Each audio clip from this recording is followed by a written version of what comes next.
Proverbe de Salomon, fils de David, roi d'Israël. Pour connaître la sagesse et l'instruction, pour comprendre les paroles de l'intelligence, pour recevoir des leçons de bon sens, de justice, d'équité et de droiture, pour donner aux simples du discernement, au jeune homme de la connaissance et de la réflexion.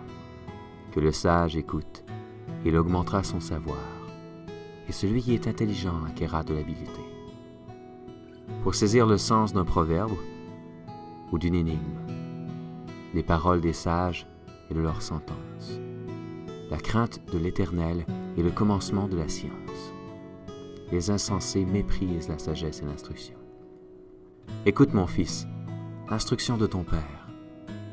Ne rejette pas l'enseignement de ta mère, car c'est une couronne de grâce pour ta tête et une parure pour ton cou. Mon fils, si des pécheurs veulent te séduire, ne te laisse pas gagner. S'ils disent « Viens avec nous, dressons des embûches, versons du sang, tendons des pièges à celui qui se repose en vain sur son innocence. Engloutissons-les tout vifs, comme le séjour des morts, et tout entiers comme ceux qui descendent dans la fosse. Nous trouverons toutes sortes de biens précieux, nous remplirons de butin nos maisons. Tu auras ta part avec nous. Il n'y aura qu'une bourse pour nous tous. Mon fils, ne te mets pas en chemin avec eux. Détourne ton pied de leur sentier, car leurs pieds courent au mal. Ils ont hâte de répandre le sang. Mais en vain jette-t-on le filet devant les yeux de tout ce qui a des ailes. En eux, c'est contre leur propre sang qu'ils dressent des embûches. C'est à leur âme qu'ils tendent des pièges. Ainsi arrive-t-il à tout homme avide de gain. La cupidité cause la perte de tous ceux qui s'y livrent. La sagesse crie dans les rues. Elle élève sa voix dans les places. Elle crie à l'entrée des lieux bruyants, aux portes, dans la ville. Elle fait entendre ses paroles. Jusqu'à quand, stupides, aimerez-vous la stupidité? Jusqu'à quand les moqueurs se plairont-ils à la moquerie? Et les insensés haïront-ils la science? Tournez-vous pour écouter mes réprimandes. Voici, je répandrai sur vous mon esprit. Je vous ferai connaître mes paroles.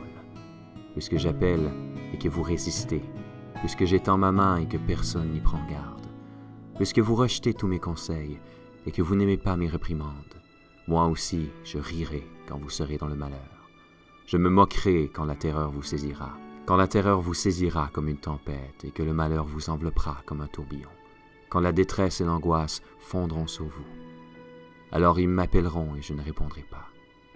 Ils me chercheront et ils ne me trouveront pas, parce qu'ils ont haï la science et qu'ils n'ont pas choisi la crainte de l'Éternel, parce qu'ils n'ont point aimé mes conseils et qu'ils ont dédaigné toutes mes réprimandes.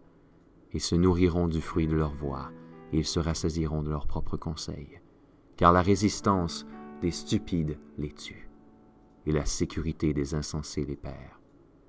Mais celui qui m'écoute reposera avec assurance. Il vivra tranquille et sans craindre aucun mal.